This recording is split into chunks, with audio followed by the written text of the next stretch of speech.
जय हिंद बच्चों। आइए हम आज जानते हैं हरित क्रांति के बारे में। हरित क्रांति के जनक कौन है, विश्व में हरित क्रांति के जनक कौन है, और ये हरित क्रांति का प्रभाव किन फसलों पर हुआ है, किन फसलों पर कम प्रभाव पड़ा है, किस पर कुप्रभाव पड़ा है, और भारत में सबसे अधिक किस फसल पे इसका प्रभाव पड़ा है। आइए ऐसे ऐसे वीडियो आज हम देखते हैं। और उसमें पहला क्वेश्चन क्या है कि हरित क्रांति किसे कहते हैं। तो हरित क्रांति का संबंध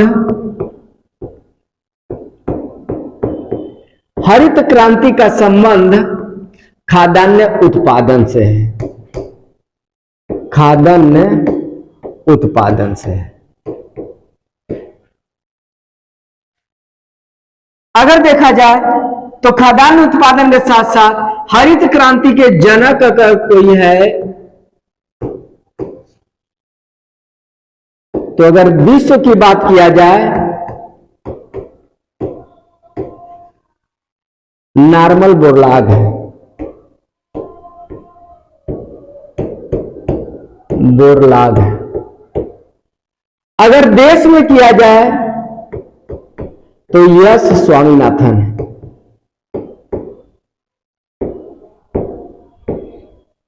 यश स्वामीनाथन।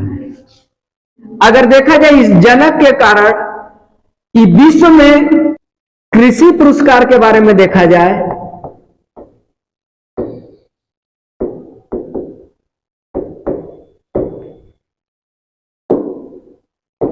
तो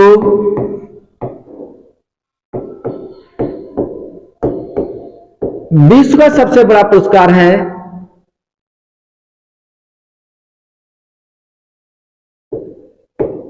बोरलॉग पुरस्कार।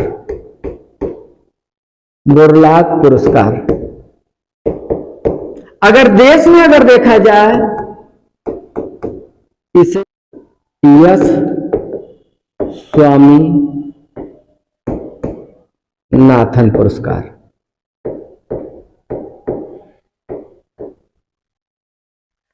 ये दोस्तों ये तो पुरस्कार से संबंधित हो गया। हरित क्रांति में सबसे अधिक प्रभाव अगर किसी पर पड़ा तो वह प्रभाव वाला अगर कोई क्षेत्र है तो वह किस पर प्रभाव पड़ा। दो जगहों में पड़ा।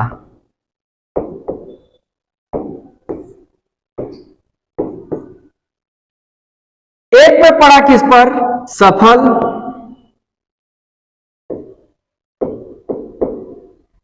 और एक असफल। अगर असफल प्रभाव अगर किसी पर पड़ा तो असफल प्रभाव पड़ा मोटे अनाज,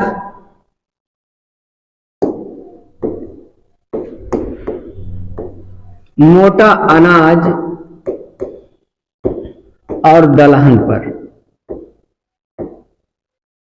अगर सफल पड़ा तो फिर गेहूं पर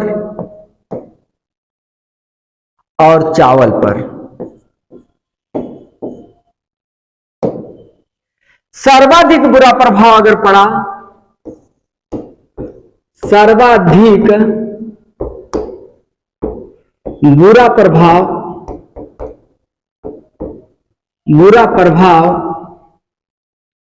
दलहनी फसलों को पड़ा।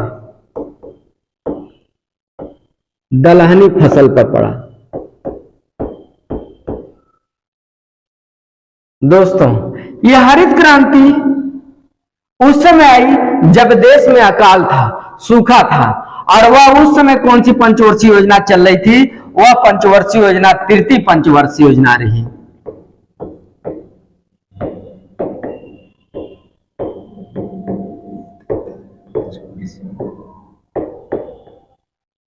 तृतीय पंचवर्षीय योजना रही।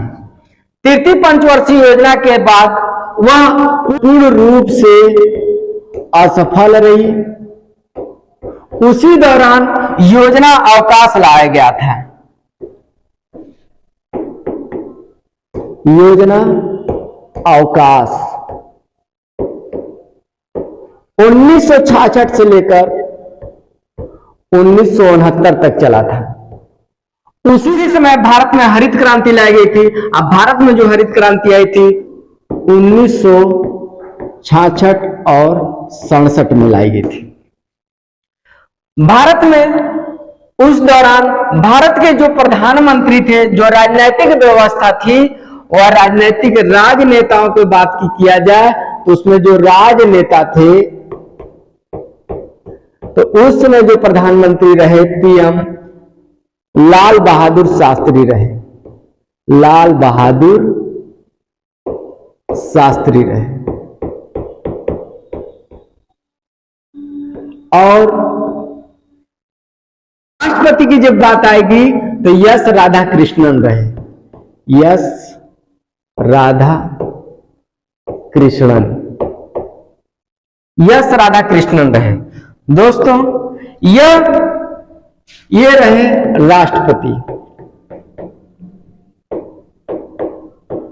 और ये रहे प्रधानमंत्री।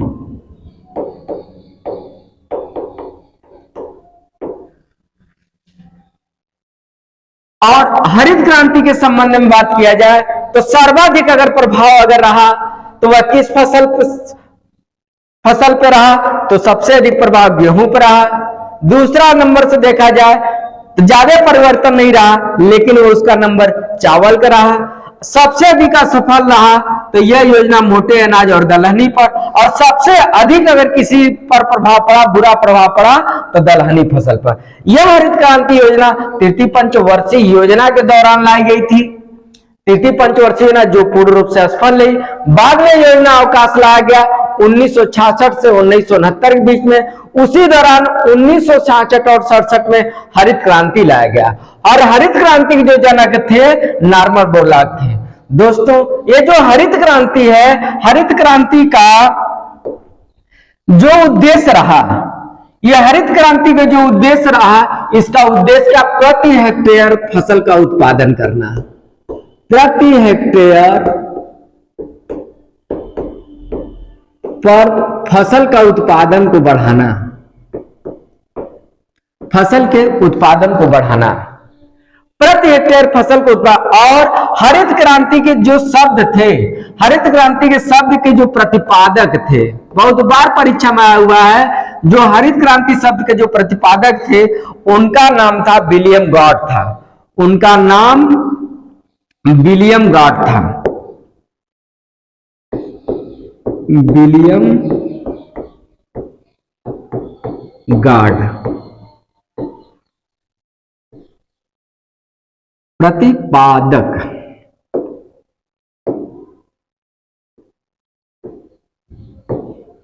दोस्तों परीक्षा में किस तरह पूछा जाता है आप बस उसे आप ध्यान में रख ले। पहले नंबर पर बात आता है हरित क्रांति कब लाई गई? 1966-67 में लाई गई। हरित क्रांति के जनक कौन है? विश्व में अगर देखा जाए तो नॉर्मन बोरलॉग है, अगर भारत में देखा जाए तो वह एस स्वामीनाथन है। हरित क्रांति शब्द के प्रतिपादक अगर कोई तो विलियम गॉड है।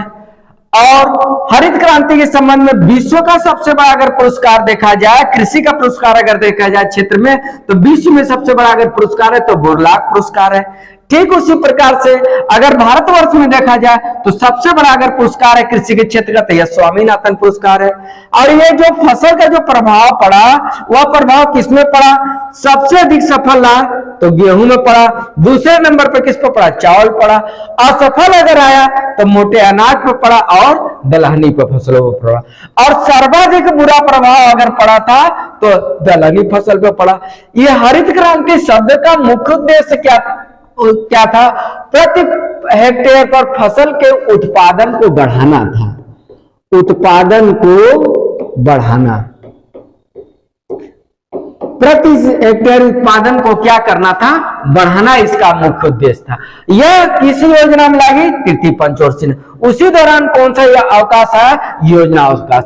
दोस्तों यह परीक्षा में कई बार पूछा हुआ है, यह किस पंचवर्षीय योजना में लाई गई या इसके जनक कौन है, भारत में इसको कहां से लाया गया और यह किस देश का देन है? तो दोस्तों ये जो नॉर्मन बोरलॉग थे यूएसए के निवासी थे। कहां के निवासी थे? यूएसए के निवासी थे। इस प्रकार से आप समझ सकते हैं भारत में हरित क्रांति का उदय कब हुआ और भारत के लोगों ने कैसे इतनी जल्दी से अपनी उर्वरक क्षमता को बढ़ाया, और यह हरित क्रांति की जो जनक नॉर्मन बोरलॉग और यस स्वामीनाथन ने इस सूखे अकाल से देश को कैसे उबारा।